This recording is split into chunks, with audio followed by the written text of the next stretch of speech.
جن دوستوں نے احباب نے ابھی تک ہمارے چینل کو سبسکرائب نہیں کیا وہ سبسکرائب کر لیں اور ساتھ لگے بیل آئیکن کے بٹن کو دبائیں تاکہ آنے والی ویڈیو کا نوٹیفیکیشن آپ تک پہنچ سکے۔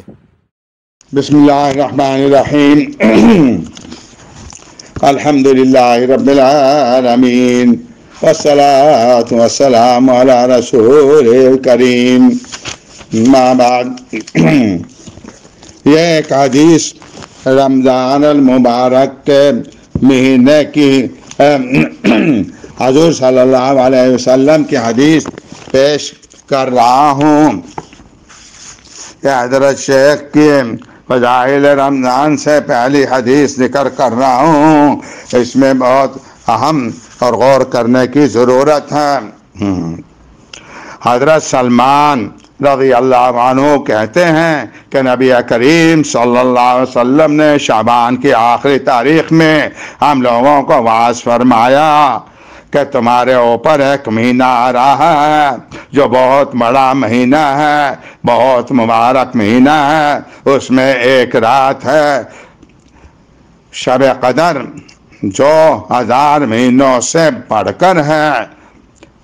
اللہ تعالیٰ نے اس کے روزے کو فرض فرمایا، اس کی رات کو اس کے رات کے قیام یعنی تراویح کو ثواب کی چیز بنایا۔ جو شخص اس مہینے میں کسی نیکی کے ساتھ قرب حاصل کرے، ایسا ہے جیسے غیر رمضان میں فرض کو ادا کیا۔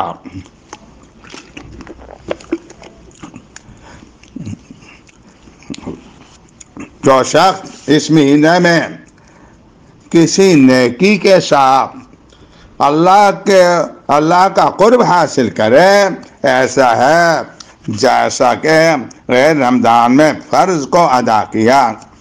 اور جو شخص اس مہینے میں کسی فرض کو ادا کرے، وہ ایسا ہے جیسے غیر رمضان میں 70 فرض ادا کیے۔ یہ مہینہ صبر کا ہے اور صبر کا بدلہ جنت ہے۔ یہ مہینہ لوگوں کے ساتھ غم خواری کرنے کا ہے۔ اس مہینے میں مومن کا رزق بڑھا دیا جاتا ہے۔ جو شخص کسی روزے دار کا روزہ افطار کرائے، اس کے لیے گناہوں کے معاف ہونے اور آگ سے خلاصی کا سبب ہوگا، اور روزے دار کے ثواب کی مانند اس کو ثواب ہوگا، مگر اس روزے دار کے ثواب سے کچھ کم نہیں کیا جائے گا۔ صحابہ نے عرض کیا، یا رسول اللہ، ہم میں سے ہر شخص تو اتنی وسعت نہیں رکھتا کہ روزے دار کو افطاری کرائے۔ تو آپ صلی اللہ علیہ وسلم نے فرمایا، پیٹ بھر کر کھلانے پر موقوف نہیں، یہ ثواب تو اللہ جل شانہ ایک کھجور سے کوئی افطار کرا دے، یا ایک گھونٹ پانی پلا دے، یا ایک گھونٹ لسی پلا دے، اس پر بھی مرحمت فرما دیتے ہیں۔ یہ ایسا مہینہ ہے کہ اس کا اول حصہ رحمت ہے اور درمیانی حصہ مغفرت ہے اور آخری حصہ آگ سے آزادی ہے۔ جو شخص اس مہینے میں ہلکا کرے اپنے غلام اور خادم کے بوجھ کو، یعنی کہ اپنے ملازمین پر ہلکا کرے، ان پر محنت کو، تو حق تعالیٰ شانہ اس کی مغفرت فرما دیتے ہیں اور آگ سے آزادی فرماتے ہیں۔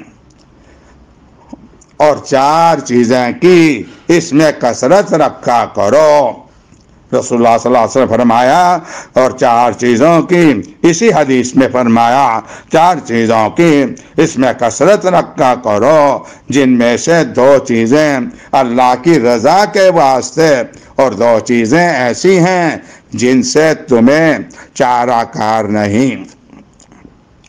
پہلی 2 چیزیں جن سے تم اپنے رب کو راضی کرو، وہ کلمہ طیبہ اور استغفار کی کثرت ہے۔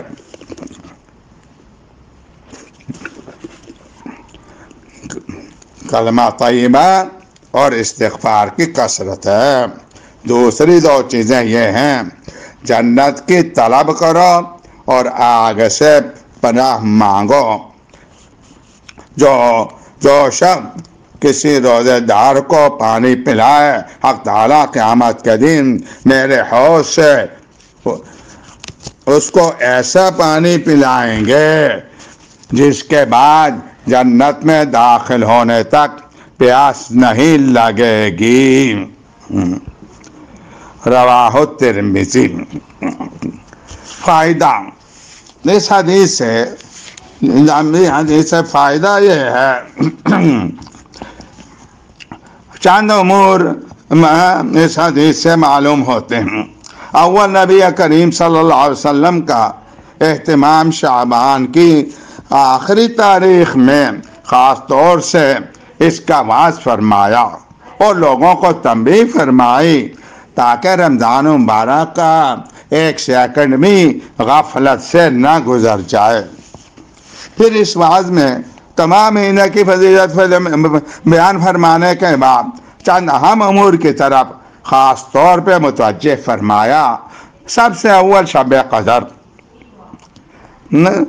کہ اس کی تلاش میں اگر آدمی فرائض اور اس کے بعد تراویح روزانہ پڑھے تو شب قدر ضرور مل جاتی ہیں۔ تو ارشاد ہے کہ اللہ نے اس کے روزے کو فرض کیا اور اس کے قیام تراویح کو سنت کیا۔ اس سے معلوم ہوا کہ تراویح کا ارشاد بھی خود حق تعالیٰ سبحانہ و تقدس کی طرف سے ہے۔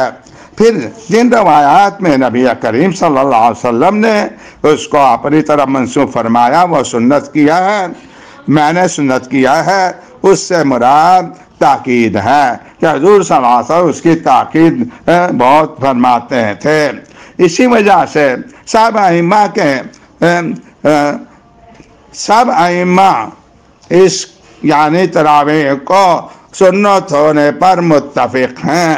برہان میں لکھا ہے کہ مسلمانوں میں سے روافض کے سوا کوئی شخص اس کا منکر نہیں۔ حضرت مولانا شاہ عبد الحق محدث دہلوی نے ما ثبت بالسنہ میں بعض کتب فقہ سے نقل کیا ہے کہ کسی شہر کے لوگ اگر تراویح چھوڑ دیں تو اس کے چھوڑنے پر امام ان سے مقاتلہ کرے۔ اس جگہ خصوصیت سے ایک بات کا لحاظ رکھنے کی ضرورت ہے، وہ یہ کہ بہت سے لوگوں کا خیال ہوتا ہے کہ جلدی سے کسی مسجد میں 8 دن میں کلام مجید سن لیں پھر چھٹی۔ یہ خیال رکھنے کی بات ہے، یہ غلط ہے۔ دو سنتیں الگ الگ ہیں۔ تمام کلام اللہ شریف کا تراویح میں پڑھنا یا سننا مستقل سنت ہے۔ پورے رمضان شریف کی تراویح پڑھنا مستقل سنت ہے۔ بس اس صورت میں ایک سنت پر عمل ہوا، دوسری سنت رہ گئی۔ البتہ جن لوگوں کو رمضان المبارک میں سفر وغیرہ یا کسی وجہ سے ایک جگہ تراویح پڑھنی مشکل ہو، اس کے لیے مناسب ہے کہ اول قرآن شریف چند روز میں سن لیں تاکہ قرآن شریف ناقص نہ رہے، پھر جہاں وقت ملا موقع ملا وہاں تراویح پڑھ لی۔ کیا قرآن شریف بھی اس صورت میں ناقص نہیں ہوگا اور اپنے کام کا بھی حرج نہ ہوگا؟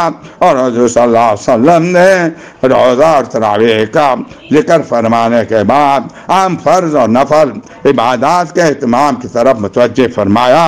اس میں ایک نفل کا ثواب دوسرے مہینوں کا فرائض کے برابر اور اس کے ایک فرض کا ثواب دوسرے مہینوں کے 70 فرائض کے برابر ہے۔